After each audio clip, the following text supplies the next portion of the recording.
এই যে ম্যাডাম, আজকে তো আপনার জন্মদিন, তো আপনার কেমন লাগছে? কিছু লাগছে না আপনার? আপনাকে দুষ্টু করতে মন চাইছে? নমস্কার বাঙালি।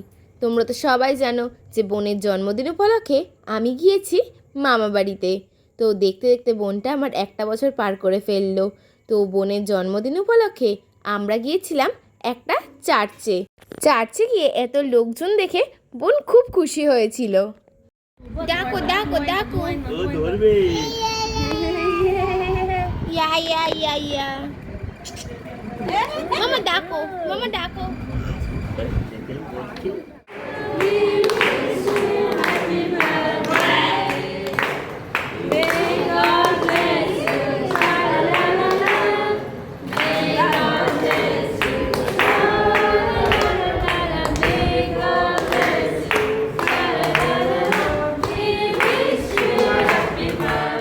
চার্চের সকলে মিলে ওকে করেছিল সুন্দর একটা উইশ।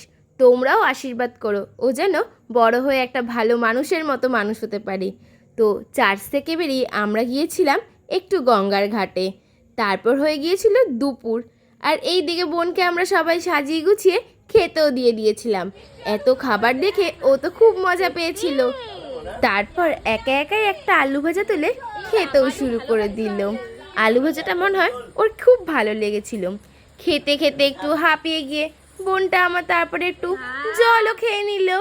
এইদিকে সবার প্রিয় বিরিয়ানি, আর ওর জন্মদিনেও বিরিয়ানি খাবে না, এটা কি হতে পারে? শেষ পাতে কিন্তু মিষ্টিটাও বাদ যায়নি, তাই পায়েসটাও একটুখানি গোপাল ঠাকুরের মতো খেয়ে নিল। দুপুরের পর্ব শেষ করেই বিকালের ডেকোরেশনও শুরু হয়ে গিয়েছিল। ছোট্টখাট্টোর মধ্যে এই ডেকোরেশনটাই করা হয়েছিল। তোমরা জানিও কেমন হয়েছে। এরপর বোন একা একাই কিন্তু জন্মদিনের কেকটা কাটলো। তারপর নিজে একটু খেয়েও নিল। প্রথম জন্মদিন বলে কথা, কেকটা নিজে আগে না খেলে হয়? তা যাই হোক, এরপর আমিও বোনকে একটু কেক খাইয়ে দিলাম।